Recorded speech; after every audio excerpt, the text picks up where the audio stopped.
to Anita's Guide to Simple and Easy Cooking. I'm Anita and today I will show you how to make Boondi Ladoo. So let's get started.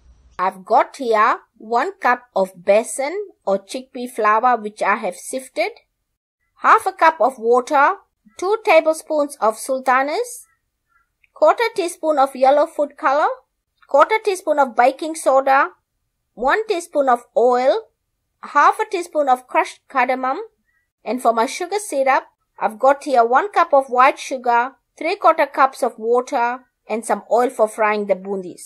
And you will also need a perforated spoon, and if you do not have one, you can use the grater. Larger holes will make larger bundis and smaller holes will make smaller bundis. And you will also need a whisk. Take your besan or chickpea flour in a dish, add water little by little and mix it into a lump-free batter. Do not add all the water at once. Now add your yellow food coloring and 1 teaspoon of oil and mix it well. Add baking soda, give it a good mix, cover it up and let it rest for 20 to 30 minutes. My batter has been resting for 30 minutes. Now it's time to fry the bundis. To fry the bundis, take a wok or fry pan, put it on medium heat, add some oil and heat it. To see if the oil is hot, dip your finger in the batter and drop it in the oil. It should come up straight away.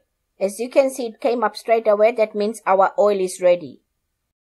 Take a perforated spoon, place it above the oil, pour half cup of batter so that the bundis can drip through the holes. Put your palm under the spoon and take it away. And fry it for 1 to 2 minutes. As soon as it starts to change color, take it all out, shake the excess oil off and put them in a plate. To get perfect round bundis, you need to either wash your perforated spoon or wipe it with a paper towel. Pour another half a cup of batter and repeat this process until you have finished frying all the bundis. Now put the bundis aside and it's time to make the syrup. Take a pot, put it on medium heat, add sugar and water and heat it until the sugar has dissolved and the syrup has started to boil.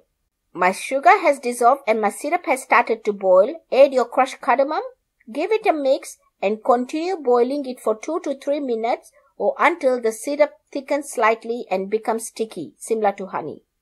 To see if your syrup is sticky, take a little syrup in the spoon, wait for a few seconds for it to cool down, dip your finger in it and pull it. It should just pull apart. When the syrup becomes sticky, turn the heat off, add bundis and mix it well. Now add your sultanas and mix it again. Put a lid on and let it rest for 5 minutes. After 5 minutes, take it out in a dish and let it come to room temperature. Take a handful of mixture and form it into a ball or ladoo and put it on a plate. Repeat this until you have finished making all the ladoos. My Boondi Ladoo is ready. Make it and serve it to your family and friends on Diwali day. Happy Diwali. Enjoy. If you like this recipe, please give it a big thumbs up. For more of my simple and easy videos, please subscribe to my channel. And don't forget to press the bell icon to receive notifications of my latest videos.